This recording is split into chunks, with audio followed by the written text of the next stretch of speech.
Lai saprastu, kā tad uzvedas autovadītāji un ko ikdienā var redzēt vietās, kur braukšana tiek organizēta izmantojot lokveidu kustību, kopā ar drošas braukšanas skolas instruktoru dodamies uz Mūkseles ielu. Tur atrodas salīdzinoši liels rotācijas aplis ar vairākiem atzariem, kuru pie tām ikdienā izmanto tūkstošiem autobraucēju. Kāpēc tieši aplī ir tā vieta, kur mēs visvairāk redzam to, ka kaut kas nav kārtībā? Tas, kas nav kārtībā, tajā aplī arī parādās, jo tur šīs tā lietas. Kas notiek? Tad parasti ir viena lieta, ir jādod ceļš kādam. Parasti ir ceļš dod tas, kas brauc iekšā aplī, bet tas nenozīmē, ka vienmēr tā būtu viena lieta. Otra lieta notiek pārkārtošanās. Kā atzīst instruktors, daudziem autovadītājiem, kuri spītīgi pieturas pie joslu nemainīšanas, bet ir gatavi kaut 5 minūtes braukt pa apļu ārmavu jeb pirmo joslu, lielākā problēma ir tieši šī pārkārtošanās. Tas ir bailes, ka iebraucot kādā joslā tuvāk centram, pēc tam neizdosies vairs tikt ārā brīdī, kad radīsies nepieciešamība pamest apli. Šajā gadījumā mēs esam piebraukuši no otrās joslas.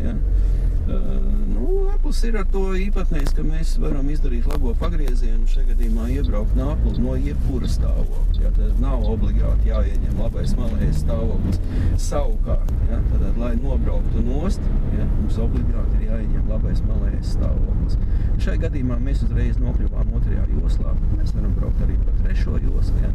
Šajā gadījumā atbrīvojot pirmo joslu, braucot pa lielu apli, lai pēc iespējas atvieglot iebraukšanu no pārējām brauktojiem. Pozitīvā iezīme, vērojot kustību šajā vietā, nevienam vadītājam ir pilnīgi izpratne par notiekošo un viņš veikli iebrauc aplī, tad maina joslu, lai nevienam netraucētu, un jau pēc mirkļa ar slaidu loku ir ārā. Nedaudz sarežģītāk gan ir kravas autošoferiem. Garās piekabes traucēja viegli mainīt joslas, tādēļ daudzi lieki neriskē. Protams, arī šeit, kā jebkur satiksmē, var sastapt karstgalvjus. Šajā gadījumā, tad bija traucējums, Audi dabūja sabremzēties, es smagāk. Iebraucot aplī, mums vienmēr ir jādomā par to, lai mēs nevienam neliktu, samazināt ātrumu vai mainīt virzienu. Tad mums te divi tādi speciālisti, kā nobrauc nost no apli, no kāda stāvokļa. Visrūpjāk ir pārkārtot.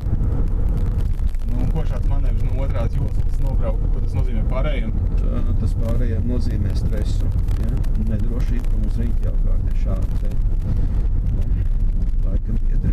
Ne jau pats tas ātrums ir tik bīstams, cik bīstam ir ātrums starpība. Un ja mums aplī dažkārt, katru dienu to nākās redzēt, dažkārt veidojās ātrums starpība, es pat teiktu tā, kādreiz pat 20 km/h. Priekš apeļ tas ir daudz, jo atcerēsimies, ka mēs vairs neatrodamies taisnē, mēs atrodamies jau posmā, kurš ir ar rādijus. Līdz ar to arī pastāv centrabeidzes spēki. Tikko rodās kāda neveikla situācija, kāds kaut ko nav pamanījis, kāds kaut ko nav sapratis vai ir kāda neveikla kustība izdarījis, tad jau tas negadījums vairs nav tālu. Ikvienam satiksmes dalībniekam derētu atcerēties, ka pret pārējiem jātiecas ar tādu pašu attieksmi, kādu jūs sagaidāt no citiem. Situācijas mainās ik mirkli un jebkurā brīdī varat nonākt tajā pat situācijā, tikai jau no frontes otras puses. Vai jūs gribētu, lai kāds jūs spītīgi nelaiž joslā? Vai gribētu, lai kāds velkas pārmalu un traucē jums raiti doties uz priekšu? Es domāju, ka tas aplis ir tikai kā viena no izpausmēm šai nedrošībai. Ja jau ir tā nedrošība pārkārtoties aplī, tad jau tā nedrošība ir arī citās vietās. Un ja tā aplī tas negadījums nenotiek, tas nenozīmē, ka viņš nevar notikt arī citās vietās. Un viennozīmīgi, tad, ja ir šī nedrošība, tad kaut kas ir jādara. Tad ir jāsaprot tas, ka tās savas iemaņas, savas zināšanas, tehniskās prases, braukšanas domāšana ir jāattīst. Tad ir jāsāk domāt. Ar to vien, ka tiesības ir kabatā, nepietiks. Arī mūsu uzrunātie ceļu satiksmes drošības direkcijas pārstāvi piekrīt. Daudziem autovadītājiem vēl būtu pie kā piestrādāt. Šo apļu popularitāte ar vienu, palielinās un viņi arvien biežāk tiek izbūvēti. Un līdz ar to veidojās šī situācija, ka daudzi jau esošie autovadītāji ir pietiekoši lielu pieredzi. Gadījumā, ja viņi dzīvesvietā nav bijuši, tuvumā nav bijuši šie apļi, ka viņi īsti nezina, tos pareizās braukšanas nosacījumus šajos apļos, un acīm redzot, šīs zināšanas ir jāatkārto. Ņemot vērā, ka lokveida kustība ir viens no drošākajiem veidiem, kā organizēt satiksmi vietās, kur krustojas vairākas ielas vai ceļi, ir paredzams, ka tās saukto apļu ar laiku paliks tikai vairāk.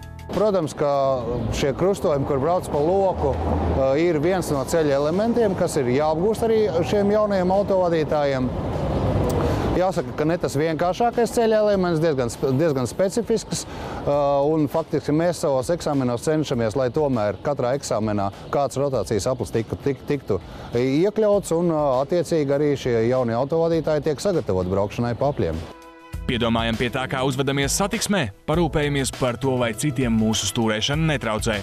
Gadījumā, ja tomēr saprotat, ka kaut kas neiet no rokas, vai kāds satiksmes elements nav īsti saprotams, nekautrējieties meklēt palīdzību pie profesionāļiem.